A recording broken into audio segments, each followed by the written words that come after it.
港府金康憲康憲犀利憲法噶嘛，將呢16人列為潛逃者設特區護照及禁提供資金睇住提供資金都係違法噶，俾佢食飯都係違法噶，就呢幾個人。當然咧呢度我哋嘅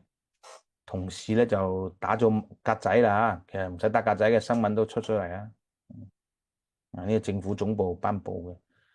即係好多時候你要捉逃犯點捉啊？我講過啊，捉逃犯一樣啊，己土啊代表你自己，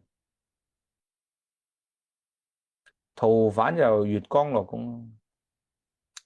你黑佢嘅，你會捉到佢。如果逃犯黑你咧，或者個逃犯同你相衝咧，小心啲，呢個逃犯可能會反抗會反抗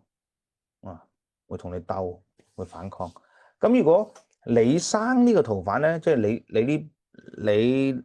你邊嘅人，你嗰邊嘅人咧，有可能會同逃犯會通水即係話你嘅落宮日光落宮生月光落宮咧，即係你嗰邊有人同逃犯通水要小心啲有個無間道啦。咁如果係逃犯生你咧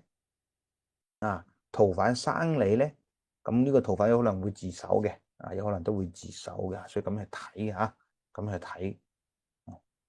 所以你話難唔難？有咩難啊？奇門遁甲啲咩嘢嚟嚟去去唔係日光落宮就月光落宮噶啦，時光落宮年光落宮又或者睇啲其他特殊嘅符號八門十天光八神睇呢啲嘢嚟去咪睇呢啲。只不過你有時你捉用神，你捉得唔係好理想啫嘛所以捉用神你要捉得理想啲啊嘛捉得理想啲咪係即係話你講到逃犯日光落宮咪你自己咯，如果你係差佬就月光落宮咪逃犯咯咪逃犯咯當然咧好多時候你睇自己，你自己會唔會舐嘢咧舐上呢攤官非要坐監咧，變成個監躉咧？點睇啊？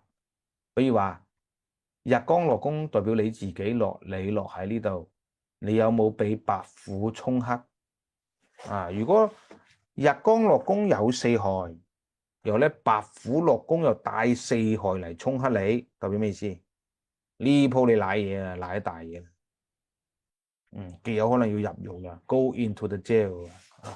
入獄啦要咁樣睇，